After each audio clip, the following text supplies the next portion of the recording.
Maraming luha ang lihim na bumabagsak sa pusong pagod sa maling pangarap. Akala ko noon pag-ibig ng tao ang sagot, ngunit sa'yo, Panginoon, natagpuan ang lunas. Hindi ko na hahabulin ang ayaw manatili.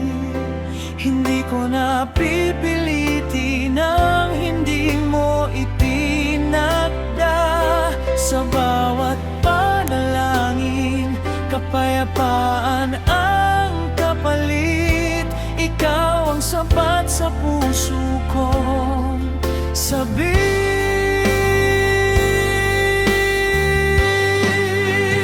Maghintay ka lang, anak ng Diyos.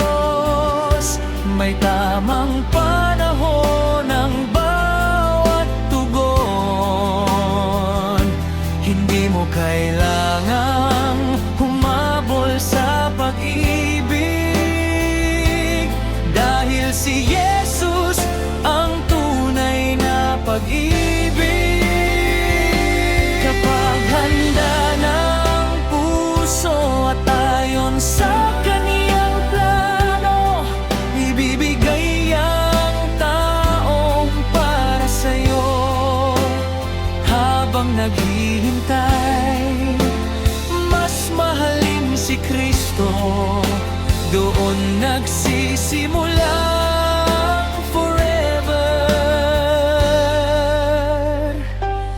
na totoo.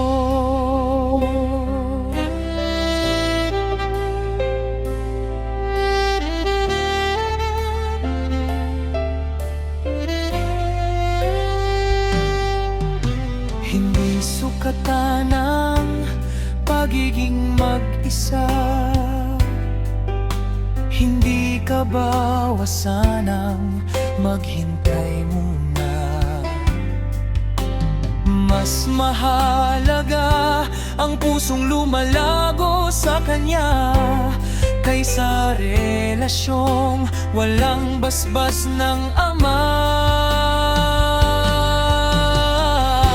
Ang Diyos ay hindi nahuhuli, hindi rin Siya nagkakamali. Kung may inilaan Siya para sa iyo, darating iyon sa tamang panahon.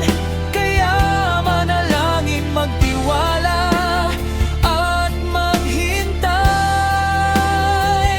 Ang pinakamagandang kwento ay Siya ang sumusulat. Maghintay ka lang, huwag kang mangamba.